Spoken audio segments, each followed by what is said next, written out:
சிறுவன் ஒருவன் ஜூடோ பயில விரும்பினான். அவனுக்கோ ஒரு விபத்தினால் இடது கை போய்விட்டது. எனினும் இந்த குறையை பொருட்படுத்தாமல் குரு ஒருவர் அவனுக்கு பயிற்சி அளிக்க ஒப்புக்கொண்டார். தினமும் பயிற்சி அளித்தார் குரு. ஆனால் ஒரே ஒரு குத்து வித்தை தான் சொல்லிக் கொடுத்தார். 4-5 மாதங்கள் சென்றன. அப்போதும் அதே பயிற்சிதான். சிறுவனுக்கோ ஒன்றும் புரியவில்லை. ஆனாலும் தொடர்ந்து பயிற்சி மேற்கொண்டான். ஒரு நாள் சிறுவன் குருவை கேட்டே விட்டான்.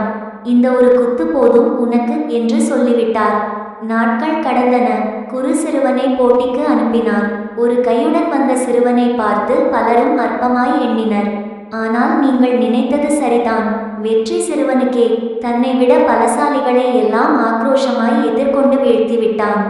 எல்லோருக்கும் ஆச்சரியம், சிறுவனுக்கும்.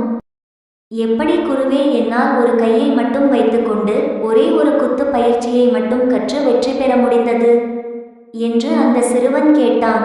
குரு சொன்னார், 2 காரணங்கள் தான். ஒன்று, நீ பயிற்சி செய்தது ஜூடோ கலையில் மிகவும் சக்தி வாய்ந்த குத்து. இரண்டாவது, இந்த குத்தை தடுக்க வேண்டும் என்றால் குத்துபவனின் இடது கையை மடக்க வேண்டும். உன்னிடம்தான் அது இல்லையே. இதை கேட்ட சிறுவன் குருவுக்கு ஆத்மார்த்தமாக நன்றி கூறினான்.